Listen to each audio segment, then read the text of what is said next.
মানুষের খারাপ সময় কখনো বলে কয়ে আসে না, তারই জলজান্ত প্রমাণ হচ্ছে আজকের এই ভিডিওটা। তো আমরা রিসেন্ট সমুদ্র থেকে ঘুরে আসছি, তো পিন্টু ওখানে গিয়ে বেশ কয়েকটা ভিডিও করেছিল। হঠাৎ করে বাড়িতে এসেই 2-3 দিন পরে ওর ফোনে হঠাৎ করে কি প্রবলেম হলো কে জানে, মানে ফোন আর খুলছেই না। দেখো, আমরা সার্ভিস সেন্টার যাবো বলে প্ল্যান করে এসেছিলাম, বাট হঠাৎ দেখি যে সার্ভিস সেন্টার বন্ধ যেখানে আমরা যাবো। তো তারপরে এমন এক জায়গায় আসলাম যেটা হচ্ছে পিয়ালিদের বাড়ির কাছে, মানে পিয়ালি আমার ফ্রেন্ড, তোমরা সকলেই জানো যে ওদের বাড়ির পাশেই হচ্ছে এই সার্ভিস সেন্টারটা। এটা বেসিক্যালি ছিল দমদমে।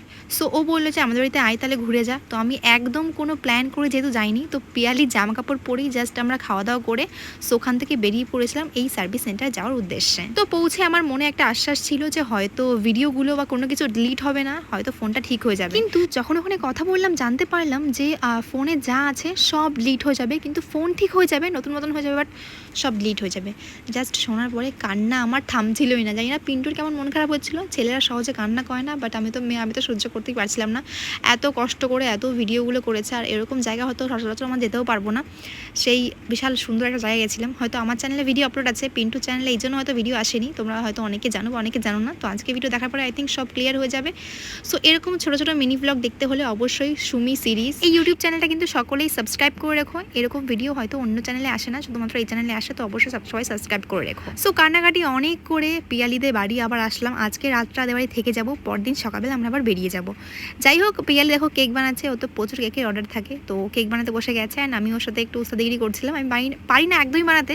সো ওর সাথে একটু নকশা করেছিলাম, দেখে নিলাম। আর দেখো আমি গেট রেডি শ্যুট করেছিলাম। পিয়ালি বললো যে তোর গেট রেডি করতে এত ভালোবাসে, চান্দুরিতে এসে একটা গেট রেডি কর, কারণ পিয়ালিটা অলরেডি কিন্তু রিং লাইট রয়েছে, আর রিং লাইট থাকলে যে কোনো জায়গায় গেট রেডি করাই যায়, কোনো চাপ নেই।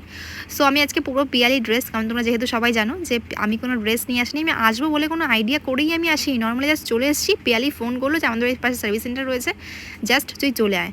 সো আমি ওর ড্রেসটা পরে নিয়েছি। পিন্টু আমাকে খুব ডিস্টার্ব করছিল, যাই হোক ও সব জায়গায় আমাকে ডিস্টার্বই করে। অ্যান্ড তারপরে চুল ভালো করে চিরুনি ফিরুনি দিয়ে দিলাম। এখন ড্রেসটা পরে আমার কেমন লাগছে জানিও। পিয়ালির ড্রেস, যেহেতু আমরা রোগা না, রোগা মানুষের এই মানে এই ভালো প্রবলেম না, এটা একটা ভালো জিনিস যে কারো ড্রেস আমরা পরতে পারবো। যেমন আমার ড্রেস পিয়ালির হয়ে যাবে, পিয়ালির ড্রেস আমার হয়ে যাবে, আমরা সবাই প্রায় সেম। পিয়ালি আমার থেকে অনেক রোগা, কিন্তু যাই হোক ওর ড্রেসটা মোটামুটি আমার হয়েই গেছে। তো এরকম সিম্পল একটা গেট রেডি করেছি, তোমাদের কেমন লাগছে জানিও। তো পিয়ালি আমাকে সাদাগোজার জিনিস বের করে দিয়েছিল। ও যেহেতু মেকআপ আর্টিস্ট, নেল আর্টিস্ট, বাপরে বাপ কত কিছু, মাল্টি ট্যালেন্টেড পার্সন, আর খুব ভালো, আমার খুব একটা প্রিয় বান্ধবী বলতে পারো। অ্যান্ড দেখো ও রেডি হয়ে গেছে, সিম্পল একটা টি শার্ট একটা প্যান্ট পরে নিয়েছে, আর আমি ওর ড্রেস পরে নিয়েছি। সো আমি এখন এরকম চুল ছেড়ে বেরোই। আর আজকে যাবো আমরা একটু কলকাতা শহরটা ঘুরতে। তোমরা সকলে আমাকে গ্রামের মেয়ে করো মানে এরকম বলো, তো ভালো, চলো কলকাতাটা ঘুরে আসি, একটু দেখে আসি। তো আনফর্চুনেটলি আমরা দিনকে গেছিলাম না, তার আগের দিন ছিল হোলি। সো আর নেক্সট দিনও নাকি হোলির একটা প্রোগ্রাম থাকে, যেগুলো আমরা বাঙালিরা জানি না। তো এখানে হোলির প্রোগ্রাম ছিল, তো সমস্ত স্ট্রিট ফুডস খাওয়ার জন্য আমরা গেছিলাম ওখানে। সো স্ট্রিট ফুড যেগুলো ওরা টেস্ট করেছে, ওরা ভিডিও দেয়, আমি বললাম কি সেখানে আমাকে নিয়ে চল আজকে। সো ওখানে গিয়ে দেখলাম যে সমস্ত দোকানপাটগুলো বন্ধ। জাস্ট গিয়ে আমার মনটা এতটা খারাপ হয়ে গেল। মাত্র একটা দোকান ছিল মোমোর, এ বললো যে এখানকার স্যুপটা নাকি খুব টেস্টি। তো আমি বেসিক্যালি অন্য জায়গায় গিয়ে না কোনো স্যুপ টেস্ট করি না, আমার ভালোই লাগে না স্যুপ খেতে। সো এখানে মোমোটা খেয়ে আমার রীতিমতো পেটে ব্যথা এত শুরু হয়ে গেছিলো, কী আর বলবো। গ্রামের মেয়ে, তারা কি আর শহরে গিয়ে সব খেতে পারবে? মানে এখন সবাই এটাই বলবে, তাই জন্য বললাম। সো এরকমটা কেন হচ্ছে, সারাদিন আমরা রোদে ঘুরেছি, ফেসটা প্রচণ্ড টায়ার্ড ছিল। অ্যান্ড সারাদিন এই রোদে ঘুরে টেনশন নিয়ে কান্নাকাটি করে আমরা আবার রাত্রে বেরিয়েছি। মানে কত এনার্জি একবার ভাবো, মানে আমার মতন এনার্জি মনে হয় কারো নেই। তাই পরের দিন সকালে তো বেরিয়ে যাবো, ওই জন্য বললাম যে চল প্লিজ একটু কলকাতা শহরটা আমাকে ঘুরিয়ে। পুরো শহরটা তো ঘুরতে পারবো না, যেটুকু জায়গা মানে ওরা যেখানে স্ট্রিট ফুড ট্রাই করতে যায়, তো সেখানে আমরা এসেছিলাম। সো ওখানে সেরকম কোনো কিছুই পাইনি, দেখতে পাচ্ছ পুরো রাস্তা ফাঁকা, সব দোকানপাট বন্ধ। সো ভাবছি অন্য দিন আসলে অবশ্যই আমরা ট্রাই করবো। সো আমি গেট রেডির লুকটা তুলছিলাম, যে আমার ড্রেসটা পরে আমার কেমন লাগছে সেই লুকটা আমি এখানে তুলছিলাম। তো ওখান থেকে বাড়ি ফিরে গেছি। বাড়ি ফিরে জাস্ট সকালে ঘুম থেকে উঠে পিয়ালির বোন মানে রিমি যে ড্রয়িংগুলো করেছে ওগুলো আমরা দেখছিলাম। আমিও একসময় ড্রয়িং শিখতাম, তোমার বেশ ভালো লাগছে এগুলো দেখে।